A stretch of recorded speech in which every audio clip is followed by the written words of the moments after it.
From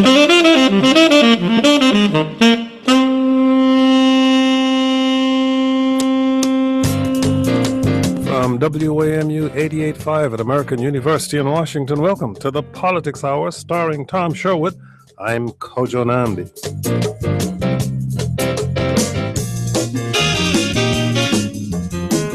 Tom Sherwood is our resident analyst. He's a reporter for NBC4 and a columnist for the current newspapers.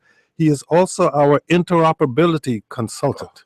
Tom Sherwood, explain how you are our interoperability consultant. You wrote about this at great length in your current newspaper column this week. The bureaucracy, the word interoperability is the ability of various, in this case, police agencies and first responder agencies to talk to one another. So you and I are now being interoperable? That's correct. Except that we would be on different microphones or different wavelengths, but still be able to talk to each other. I see. And, you know, I say 47 years Metro has been in business, and we still have a problem with people communicating in the tunnels. And that's where that word comes from. It's a horrible word. It means communicate. You have been using it extensively in your column this week. You also wrote about the extensive hearings that are coming up before the council. I should mention that joining us in studio now is Sandra Mattavous-Frye. She is the People's Counsel for the District of Columbia. And before the show, she was just telling us how much she loved hearings, don't you? I absolutely love hearings. I live to attend a hearing and participate fully. I mean, they are, kidding aside, they are important because that's where the public gets an opportunity to voice their concerns. So you were at the council yesterday for a committee hearing on consumer affairs. Vincent Orange, the chairman, and the three new council members are on that committee. Alyssa Silverman, Charles Allen, and Brianne Nadeau were all there. But you sat. I thought I heard the chairman talking more than you. But Tom Sherwood, you did write about a number of upcoming hearings that the council is having, and I inferred that you felt that there were just too many. Well, you know, Charles Allen, the Ward 6 council member, I talked to him about this because I said, you know, you've got for now 4, 5, 6 weeks of performance hearings on how are the agencies doing. And this is from February throughout February and early March. And then Mayor Bowser puts out her budget on April the 1st, and then you have another 6 weeks of hearings on what the agencies are going to do. And it just seems like a lot of meetings. You know, it's like people say what WMATA stands for. We meet and talk a lot. But the council just seems like, and he says, well, you need to know what they've done in the past so you can be prepared to know what they're going to do in the future. But it sounds to me like you're going to meet an awful lot. Well, that's what they do. And speaking of meetings, Mayor Muriel Bowser had a few on Capitol Hill this week. She had a series of meetings with federal lawmakers, 2 Democrats in high-ranking positions, as well as Speaker John Boehner. And of course, she is interested in John Boehner and the House not getting involved in D.C. matters. She says it looks as if he's going to be too busy to do that. But inquiring minds want to know, did she press him on the issue of a vote for the District of Columbia in the House of Representatives? Well, she had said she would talk about that, and she's been pretty straightforward on that as she's taken the office of mayor. But, you know, meeting with John Boehner is a courtesy call. It's a chance to sit down face to face for a few minutes. You don't go into deep policy discussions. You get a sense of each other. And Bowser said, look, we want you, the Speaker's office, to be, you know, to have an open communication with her administration. All the work is really done in other committees. Congressman Harris from Maryland and others will interfere with the city as much as they possibly can on a number of issues. The Speaker, this is not high on the Speaker's agenda, but it was nice that the most powerful man in the House did take time to meet with her. And now we know that the fields for the upcoming council races in Ward 4 and Ward 8, the fields are narrowing in those races because everybody had to turn in their signatures. There's still bunches of people in both races. In Ward 4, the incumbent, the new mayor, favors her former, I guess, employee, constituent services and campaign employee, Brandon Todd, but they're Pedro Rubio and Doug Sloan and Renee Bowser. We're talking about Ward 4, right? Ward 4, a bunch of people in there. You're going to take the whole hour? Okay, then let's move to Ward 8. Let's move to Ward 8. It's like, what is it, 14 in Ward 4, 16 in Ward 8? That's right. I mean, these are really important races. And with in addition to the 3 new council members I mentioned earlier, after this election on April 28th, there will be 5 of the 13 will be new members. Well, there are people who feel that on Ward 8, if Marion Christopher Barry runs, that he will have the advantage of name recognition on the ballot, but he is not. He is being outdone, it would appear, by another candidate, Treon White, who has requested that his name appear on the ballot as Treon Ward 8 White. So if you have to vote, would you vote? What would be more familiar to you, the name Barry or the term Ward 8? Well, I think in Ward 8, Barry would do. It's not good when I think when people fool around with the there ought to be the names that they are registered to vote with. And so you don't like the idea of fooling around with the ballot. The same man who suggested that Vincent Orange's name should be permanently on ballots for mayor of the District of Columbia. It would save him so much trouble. Okay, our guest is Sandra Mattavous-Frye. She is the People's Counsel for the District of Columbia. If you have questions or comments for her, give us a call at 800-433-8850. You can send email to kojo@wamu.org. Exelon's proposed acquisition of Pepco is one of the biggest business deals in this region. There are billions of dollars at stake, but there's just as much at stake for the ratepayers who depend on utilities for their electricity. This deal is under consideration from regulators right now. As it stands, what do you make of whether or not this is a good deal for consumers? Thank you, Kojo, for having me. I definitely appreciate the time. As you said, this is a major undertaking. It has the potential to change the regulatory landscape in the District of Columbia for years to come. Just to put it in perspective and to give you some background, in the spring of last year, Pepco and Exelon announced that they were going to enter into a merger agreement and seek approval before the DC Public Service Commission. In June, they filed their actual application.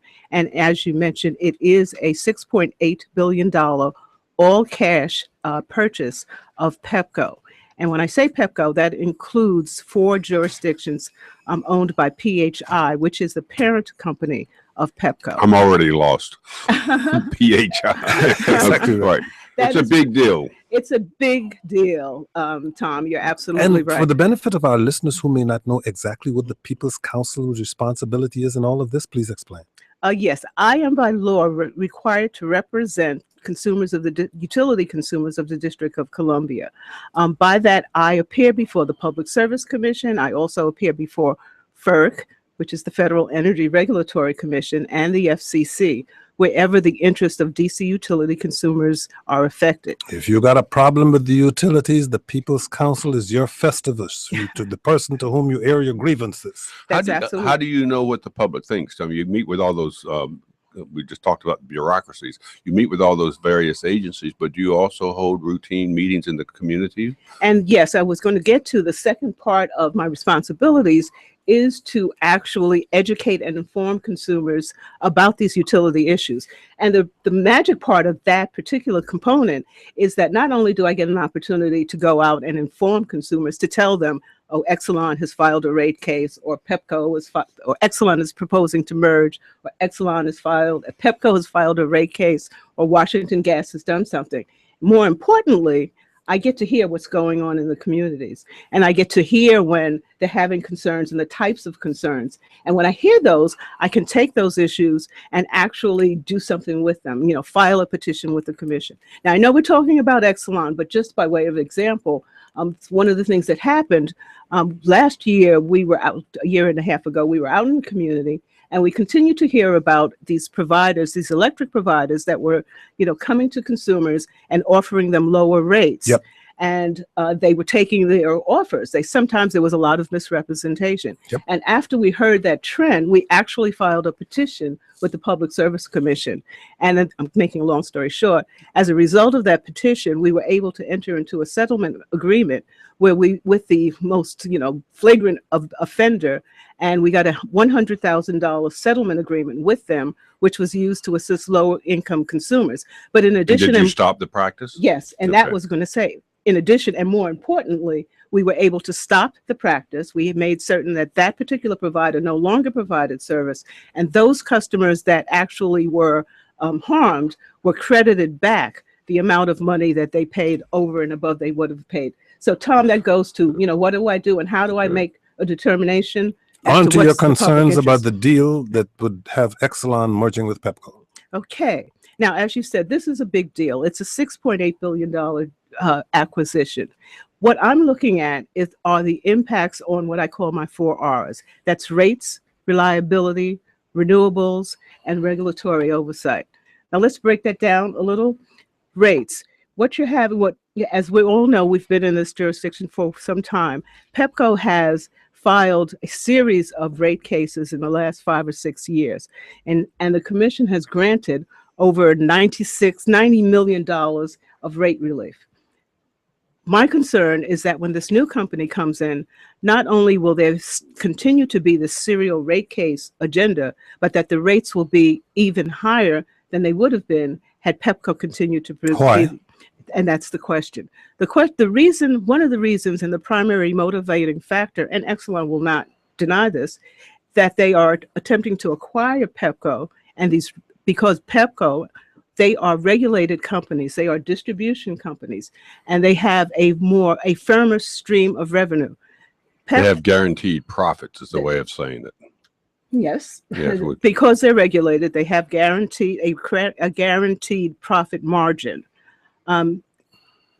Exelon, on the other hand, is, first of all, it's the largest energy company in the country.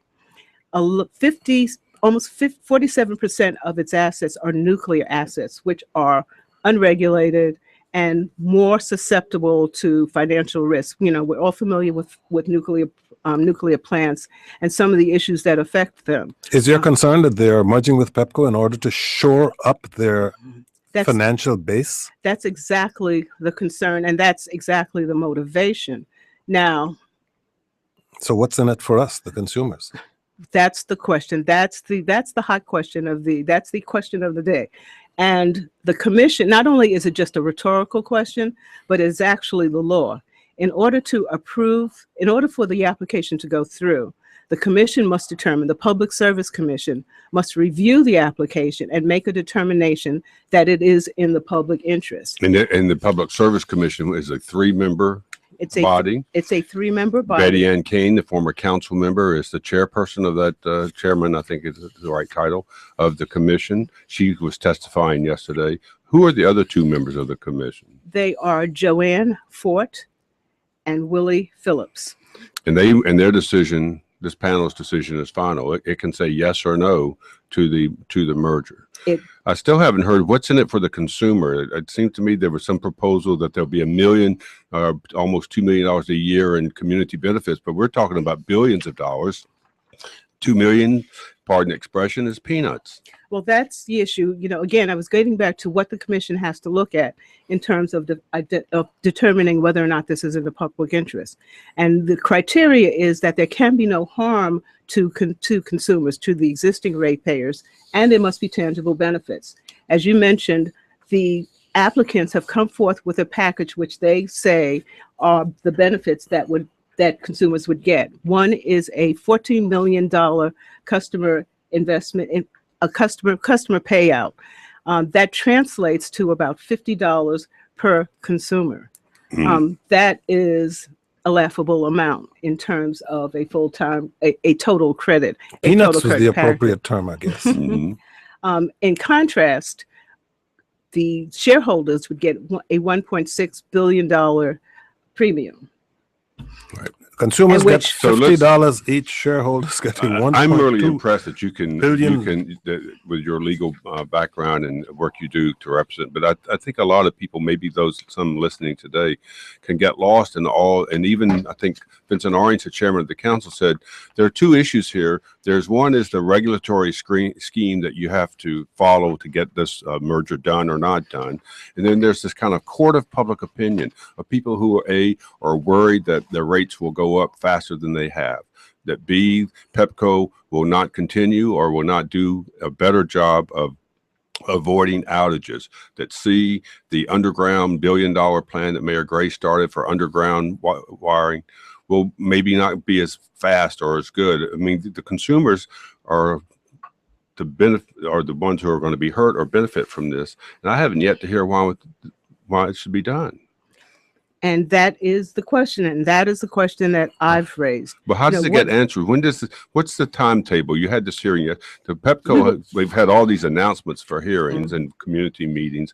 When will the decision be made? The commission, we have evidentiary hearings that are scheduled for beginning February 9th. Through the 13th? Through the 13th. And then we just received notice per the request of some of the parties for 2 days of additional hearings. And those are the most hearings before whom? Before the Public Service Commission. The Public Service Commission itself will have to hear this. And those are the evidentiary hearings. Are these the crucial things for public? These are the crucial hearings because in these hearings, the facts will be presented to the commission, and it's the basis for which the commission will be able to and must, in fact, make its determination as to whether or not this is in the public interest and should be approved. What is the deadline time for the commission to make a decision? They have a general rule that they will usually make a decision within 90 days after the close of the record. The record in this case, I believe, is scheduled to close March 20th, March 23rd. So you have the public hearings and then the written follow-up and then the deliberation.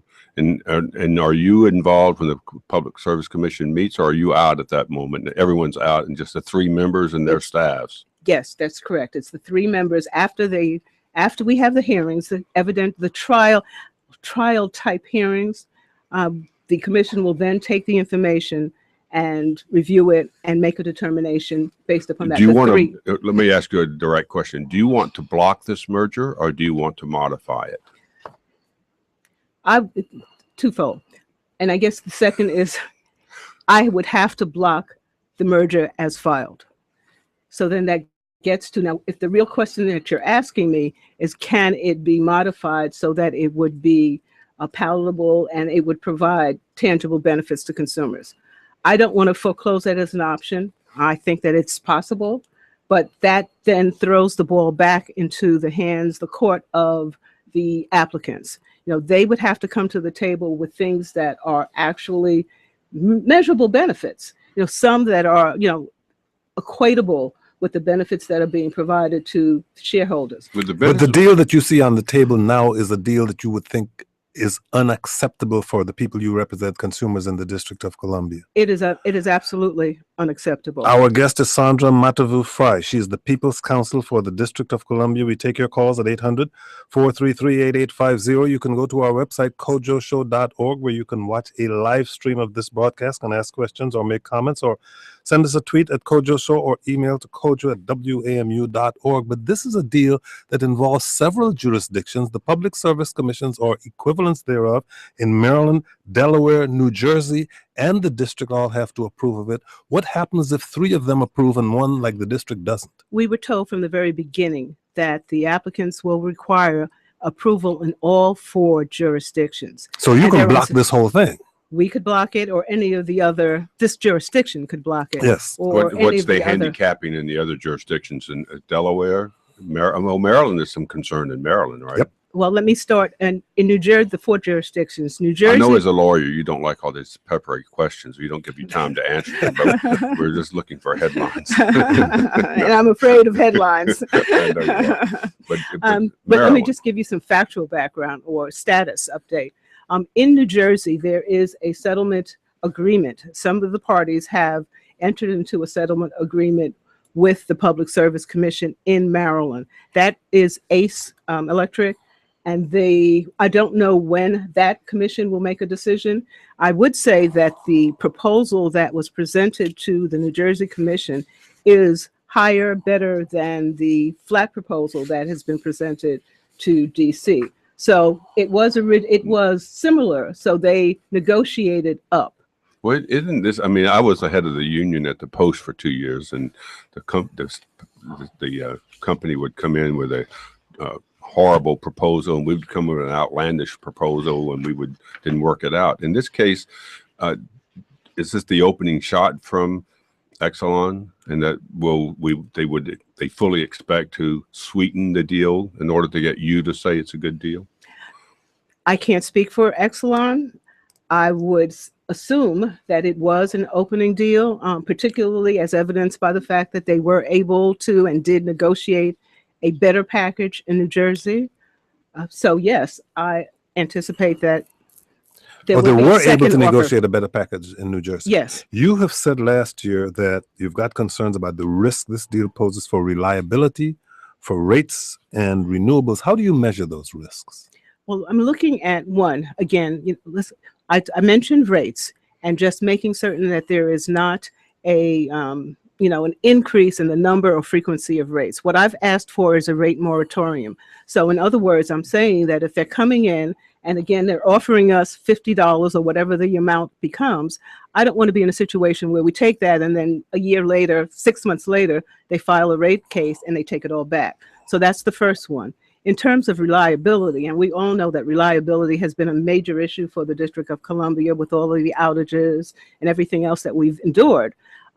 The commission, as you may know, the commission established reliability standards, and those are the standards by which the company has to agree in terms of their outages, the number and the frequency of their outages. Has it been keeping up to its agreement? PEPCO surprisingly has been keeping up or meeting those measures. Exelon, on the other hand, in its initial application, came in and said that basically it did not believe that it would be able to meet one of the measures, and that measure was duration. Two measures are the frequency of outages and the length or duration of outages. They said that they could not meet the duration measure or the duration metric in the time frame that was discussed, and that was, I believe, 2018 to 2020. Well, obviously, Exelon is not here and therefore cannot speak for itself. I can't ask you to speak for Exelon, but what are the possible benefits for consumers in this merger? Do you see any at all? You're right. You can't ask me to speak for Exelon. I can tell you what Exelon is saying. Okay. Exelon is saying that they are a larger company, that as a result of being a larger company, they would be able to provide better service. They would have access to more personnel efficiencies, the efficiencies that come with scale. They say that they have a good record in the jurisdictions where they operate. They say that they are philanthropic, and they do a lot of charitable contributions across the country. And that's basically it. What states have turned down mergers involving Exelon? I think there's some states I can't remember. Florida is a can't remember. I believe Florida, but I'm not certain. I'd have to get back to some you. Some jurisdictions, some states. We're counting the district as a state here. Some states have turned them down. And I believe it was also New Jersey initially. Put on your headphones, please, because Jared in Lincoln, Nebraska is on the air. Jared, it's your turn. Go ahead, please. Wonderful. Good afternoon. Thanks for having me. I just, I can't really speak to the rates and reliability of them, but I am Director of Innovation at the Arbor Day Foundation, and we've worked both with Exelon and PEPCO Holdings on in some of the Exelon family over the last 20 some odd years. And I just, I can speak to more of their philanthropic side, where we've got a program that works with both companies to give away free trees and have them planted in places where it can reduce energy around the homes. And it started out with actually PEPCO, were one of the first ones into this. They were one of our test pilots on this. And they've planted over 27,000 trees with us and basically set in motion the savings of about 71 million kilowatt hours. It's kind of the equivalent of taking off about 6,600 homes off the grid.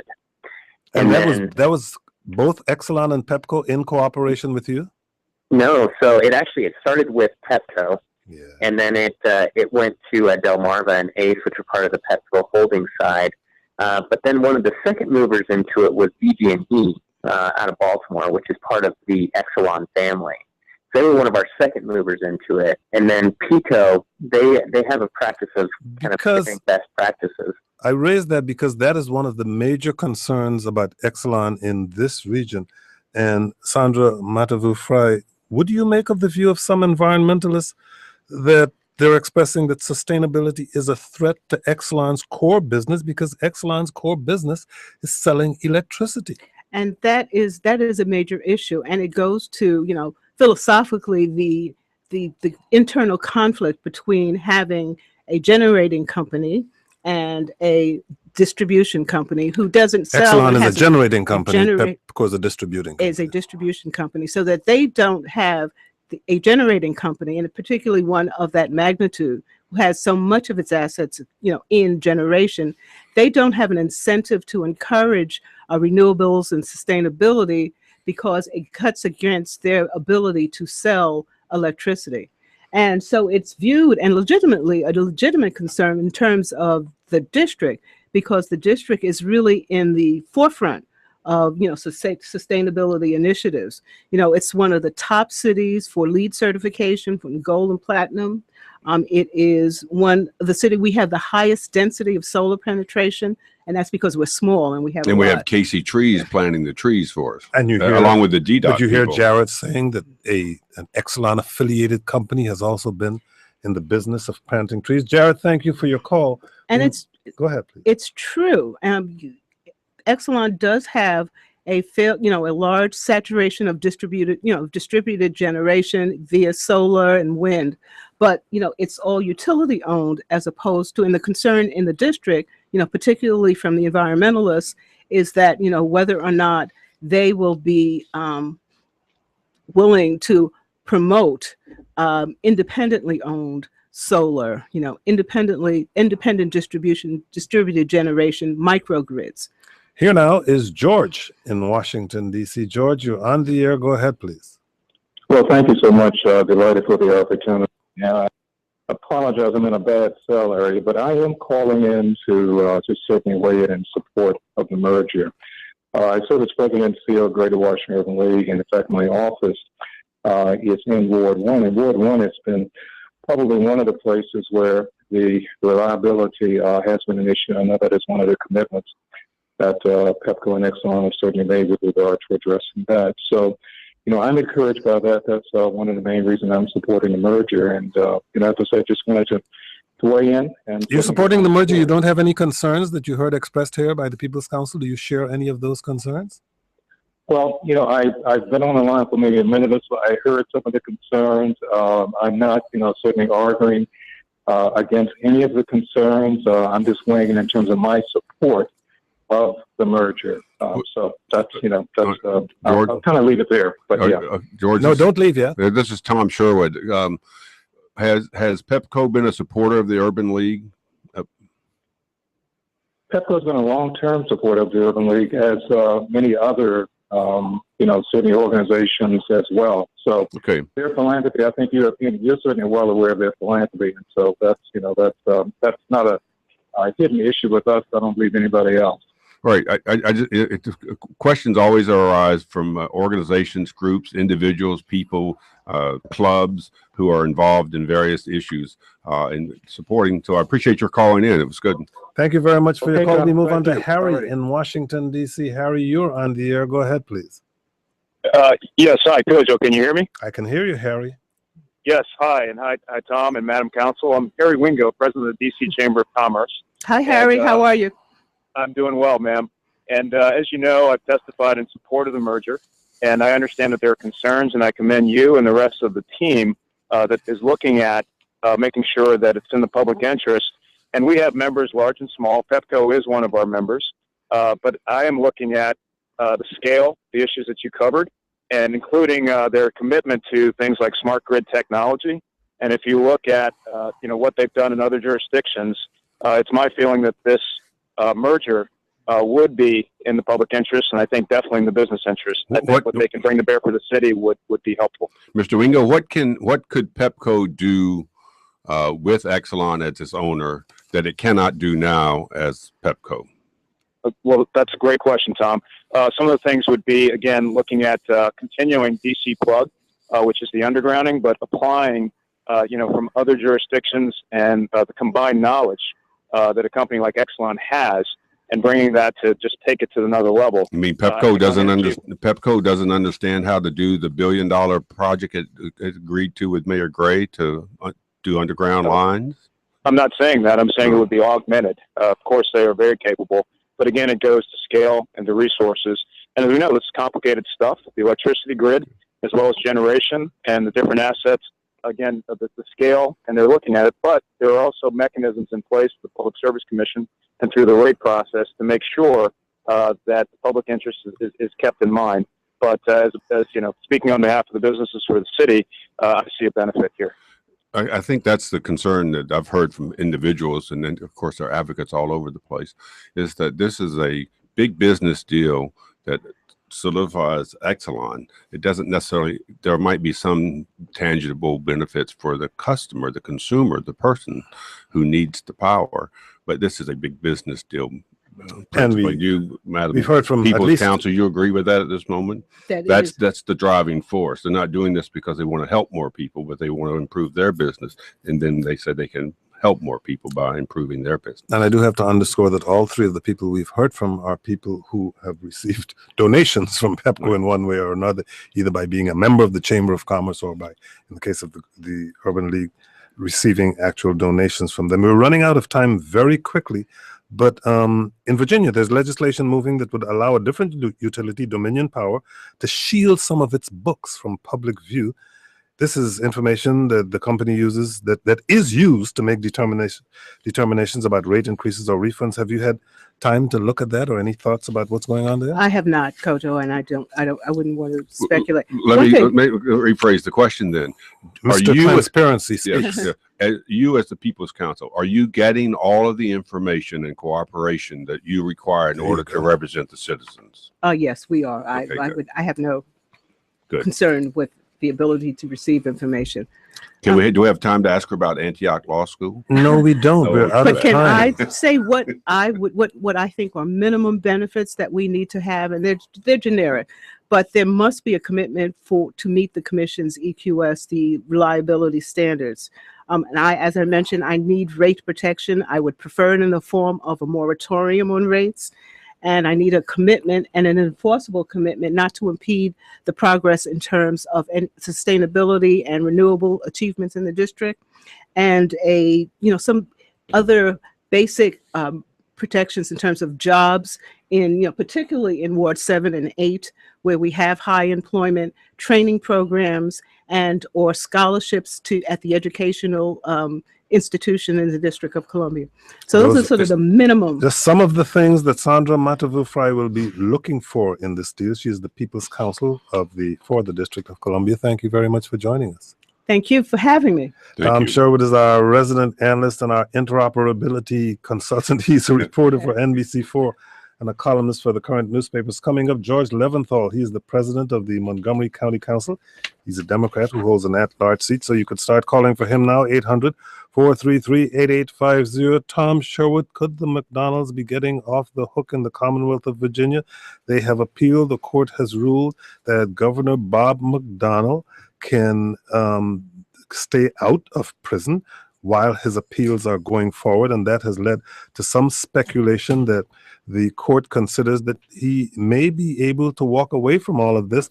The bottom line being that according to federal law, he did not give Johnny Williams Jr., the individual who was so generously gifting the governor and his family, exactly what he wanted. I don't think his being allowed to stay out of jail while he appeals is based on the fact that he will win his appeal. I think the judge makes that decision on who he is, the nature of the crime, the possibility of fleeing, all those other kinds of issues. This has been the hope all along of Bob McDonnell, that the prosecutors essentially criminalize the political process, the give and take that occurs among all elected officials and people looking for benefits and favors and new laws. And so that's what he's hoping, that the Supreme Court or the Court of Appeals now will say this was political behavior, not criminal behavior. There's not enough quid pro quo here. But maybe it's nice that he doesn't have to go to prison while this happens. It suggests to me that when his wife is sentenced, she will not have to go either. Joining us now in studio is George Leventhal. He has to get off his phone of the Montgomery County Council. Tom Sherwood has to tell everything, George Leventhal. George Leventhal is a Democrat. He holds an at-large seat. He is now off of his phone. Thank you for joining us. I'm awaiting breaking news. Oh. And I will just await it, if you don't mind. I'm not, the phone won't ring, but I'm waiting for text on the... I can tell you what Tom's question will be next. Well, I figure. What is the breaking news that you are Since waiting? I haven't And will received you it yet. break it here? The, But it does have to Silver do- Spring Transit Center is going to open.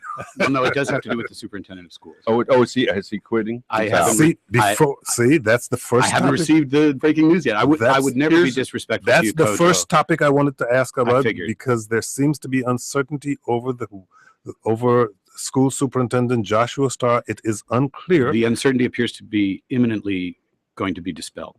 It's unclear whether there's enough support on the school board to renew his contract. What's your understanding about what's likely to happen? So, literally, I would never be disrespectful to you, Kojo, and text sitting here in the prestigious studio of the Kojo Namdi show, except There's a that, but coming here. Yes, a but. except that there Excellent. is literally imminent an announcement any second Well, coming from Dr. Starr. and So- here's the deal. Leading up to this, he has until February, till Sunday, in order to request that he be renewed in his contract. He has And- already done that. and Well, he No, did he hasn't. he sent a letter last week. Yep. Indicating how successful he believed he was. he did not. which He didn't technically meet the condition. that's of, correct. No, that's exactly correct. There's a little bit of a dance going on. Yes. And I think that the what's the word? The last song is the band is playing the last song Right. as we speak. So I'm going to ignore my phone and maybe we No, can no, talk put about, that phone back. well, maybe we can talk about Governor Hogan. And we will in how just much a we moment. agree Here's with where him on we economic stand in the development Joshua and something Starr. else.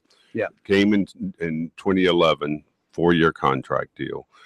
4 of the 8 members of the school board are not for him publicly. That is correct as far as I know. Yes, But well, I just feel the media I is feel never constrained wrong. because Well, while we talk here, okay. news is Well, I breaking. can Yeah. name them for you. I've got the names here, but 4 of them are not to warning him. That is to my renew. understanding. Yes. And your suggestion is the only suggestion that could be breaking news is that he has withdrawn as a candidate, because it wouldn't be breaking news if he continued to be a candidate. Boy, there I won't just- be a vote for a month by the school board. I just wish I had the email.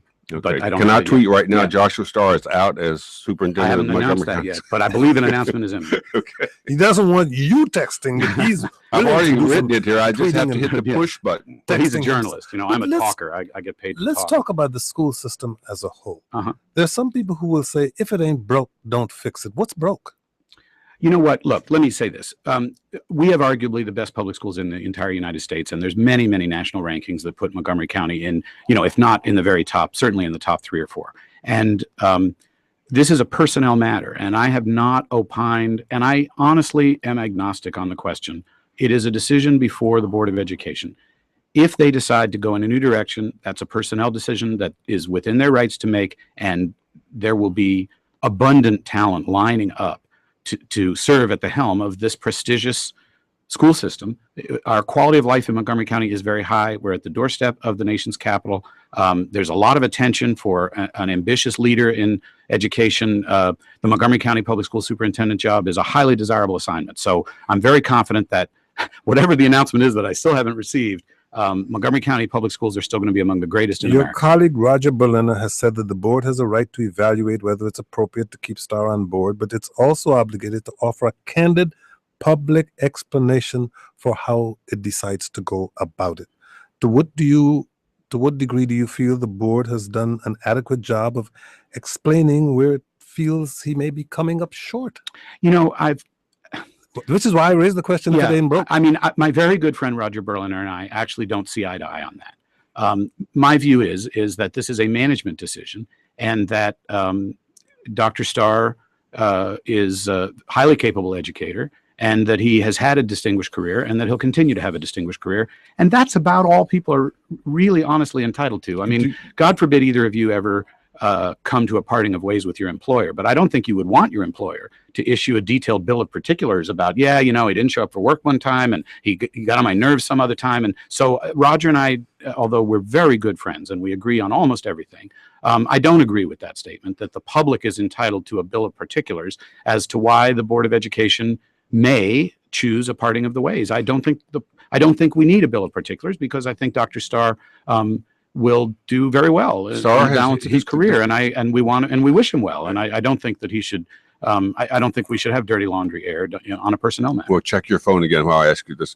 It seems to have ruffled feathers 2 years ago or so when he openly floated his name or got involved in the New York school system. And because all the rest of the time, we heard nice things about him. The schools were still doing well, trying to address the population growth. But, you got a lot of issues in the schools, crowding, changing demographics, all types of issues. But I can't imagine any announcement today that would be newsworthy, breaking news, other than that he's now not going to be the superintendent going forward. Well, if you will If I were allow me betting- to check my email, Yes, to be please rude do. enough If to check my I email. were betting, In that case, I can remind you that Here we go. our Here's guest- the statement from the Here Board it of is. Education. here we go. So the Board of Education says, this is from Pat O'Neill, the Board of Education president, and what it appears is that it lays out that the decision and the deliberation will occur in closed session, and there is not an announcement today as to Closed Dr. session Starr's when? fate. I'm reading from Pat O'Neill, Board of Education president. A superintendent's appointment and contract are among the most important responsibilities that the Board of Education has, and every member takes these responsibilities very seriously. I can email this to you. I have it That's now. okay. Under the law, the board must address the appointment of a superintendent every 4 years, and state law allows us to deliberate and discuss it in closed session.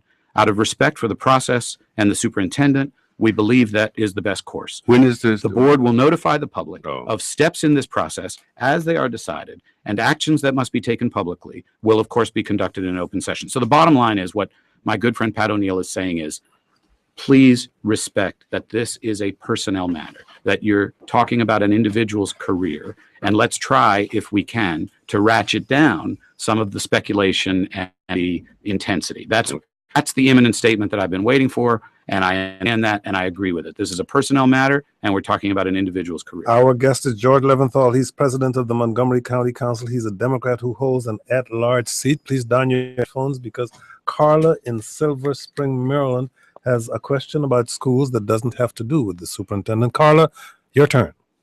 Hi. I grew up in Ann Arbor, Michigan, and there the school board was separate from the governing body. I think the budget and the whole school system should be governed separately. Would you ever consider that? Well, Mr. all of that is Leventhal? a function of state law. So if any changes were to be made, they would have to be made by the Maryland General Assembly. It is difficult for council members because, we have to raise the taxes for the entire budget, and we have to fund the schools and everything else, the parks and libraries and police and housing and health services. And so the schools are critically important, and we have a school board that advocates only for that half of the pie, which we fully support, but we also have to fund the other half of the pie. So it is very challenging for council members. So, Let's but- have one more school question. Suzanne in Rockville, Maryland, you're on the air. Go ahead, please. Thanks, Kojo. I just wanted to see if Councilmember Leventhal had anything to say on start times, bell times in Montgomery County Public Schools. Well, I'm a high school parent, and I would be delighted if my son could get some more sleep and if I could take him up to Blair High School a little later. I know that they're considering a range of options, and I hope they'll continue to do that and focus on the issue seriously. I do think the issues of teenagers needing to have a clear head and get a good night's sleep are very real. Tom. Peter Francho and Governor Hogan are suggesting they would like to change the times too. Well, they're talking about the calendar. They're talking about starting. I thought they also. No, they're talking about They're starting, talking about starting after Labor Day. Yeah, after Labor. But I thought Yeah. there was also discussion about the start time itself. But let's move on. Yeah. Ike Leggett, the county executive, talked about raising property taxes. Says he's tried to hold the line. A couple $100 million of budget problems. What do you see for the taxpayers of Montgomery County going forward with the budget that's about to come out? We're going to pay more. I'm hoping there won't be a property tax increase in the fiscal 16 budget. The charter now has been amended so that a property tax increase above an inflation formula requires a unanimous 9-member vote. I don't think that'll be easy to come by. So, we'll see what Ike sends over to us on March 16th. He's obviously weighing his options. I've spoken to him about the matter. He hasn't decided to ask for a property tax. He said this year or next. I think he's trying to, get people ready for what may occur down the road, whether it's this year or next year. But that's up to him. That's his proposal. The What was council your will assessment of deliberate the over it. governor's budget? It hits school funding in Prince George's and Montgomery County pretty hard. At a meeting this week, the governor said these counties have not spent the money they do have for facilities wisely? Overall, I got to say, I think Governor Hogan's off to a good start. I think, in fact, it's interesting that you connect the two issues, because I think Governor Hogan and Ike are trying to warn people that something really, really bad might happen so that they can propose something that's only kind of sort of bad. And so I think that's what Governor Hogan did with the budget. The hits on Montgomery County are bad, but we were expecting worse. And I think Ike is preparing to raise a little bit of revenue by setting the stage for a great big tax increase. That's just my speculation. Same thing Rashawn Baker said last week about the hits on the school budget. They were not as bad as they thought that they could be in that situation. Great deal of uncertainty also over whether one of the biggest public infrastructure projects in the state is going to move forward. Purple Line, what are your expectations here? You've taken note of the fact that wealthy Montgomery County club members who have objected to the plan are raising money for the new governor. Okay, thanks for asking. Number one, I agree that Maryland needs to attract jobs and investment, strengthen its economy, and grow its tax base. I'm in complete agreement with Governor Hogan. And the very best near-term decision we can make to strengthen our economy, attract jobs and investment, make it easier for people to get from home to work in the state of Maryland is by connecting Montgomery and Prince George's counties to the metro system. By proceeding with the Purple Line, we will get $2 billion of outside investment in Maryland's economy if we proceed with the Purple Line. We would be insane to walk away from that. It will be a huge influx of jobs, construction jobs, and long-term jobs. It will improve connectivity. It will be transformative for the University of Maryland. So, consistent with Governor Hogan's test that he set forth in his campaign, when he said that every decision he makes will be made on the basis of, does this make it easier for families and companies to stay in Maryland or locate in Maryland? The Purple Line passes that test with flying colors, flying purple colors. Heard that, Governor Hogan? You would be insane to walk away from this. What do you understand to be Governor Hogan's concern and objection? I know he has said he could spend the $2.5 billion on roadways and other matters, but what do you understand to be his concern, given your description of it as a good thing for business? Well, I'm going to be completely candid. I'm listening very carefully to everything the governor says, and I was delighted with his inauguration speech. I thought it was excellent, well written, and I agreed with it, and it spoke with great pride of our beautiful state, which, you know, I'm a lifelong Marylander as well. Except I went to college in California and I was born in Boston. But other than that, I've been a Marylander. So he said that he will not make any decision on the basis of partisanship. Right. But, and I take him at his word. Okay. So I'm going to answer your question. Okay. So honestly, the line is located in two counties that didn't vote for him. And so, you know, he's sort of figuring out where his base is and how to divide the spoils, and resources are limited and you can't please everybody. And so this huge project benefits the entire state, but it primarily benefits the two counties in which it's located. And he's got to get over the fact that, as it happened last November, he didn't carry those counties, although he got hundreds of thousands of votes. And out the of those governor counties. can make this, when people say, if he's against it, is this the Board of Public Works has to make, who makes, can he make the decision? He has the power to kill it if He has the chooses power to do kill so. it. It's not a matter of getting the legislature to go along with it. If he chooses to kill it, he has that power. It's another hot issue in Montgomery County. Here is Catherine in Tacoma Park, Maryland. Catherine, your turn. Thank you, Kojo, for taking my call. I would like for Councilmember Leventhal to please comment on Bill 5214, which would restrict the use of non-essential pesticides on public and private property in Montgomery County. Sure. Well, I'm the sponsor of that bill. Correct. And in general, in Montgomery County, we have applied a precautionary principle. We want to be the healthiest and safest county in the United States. And so we have toxic chemicals being used solely for the purpose of having lush, green, grassy lawns. There are better and safer methods of having lush, green, grassy lawns. And so, consistent with what most of Canada's provinces have done, we're proposing that toxic, harmful chemicals that are harmful to animals, to children, to Chesapeake Bay, would not be used for cosmetic purposes to have a green lawn. It would not interfere with people's ability to grow a beautiful rose garden, and they could still use herbicides, fungicides, and pesticides for gardens, for trees, and for other purposes. But judging from the amount of people who showed up for that hearing, according to the Gazette, some 300 people, you're getting a lot of pushback on that. A lot of support and pushback. It's a very controversial proposal. In fact, Council President Leventhal is kind of aggravated that Council Member Leventhal introduced all these bills last year that are just chewing up the County Council's time and making us work late nights. It's And you're I have to have president, a word with Councilmember Leventhal. you're president for 1 year, right? Is that 1 year. That's the way we do it. Yep.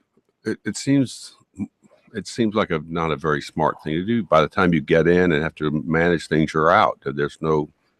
Why is it? Well, why do you DC have does this- it differently, but Why do you have a floating chairman every year? I like the system. I think it builds collegiality and comedy among council members, because if you aggravate too many of your colleagues, you don't get your turn to be president. So, and So what each of us, do you get to do? Do you get to set the agenda? that's correct. We run the meeting and we set the agenda. That's pretty much the whole thing. What are your priorities for the coming year? It's my Puppy bill. understanding.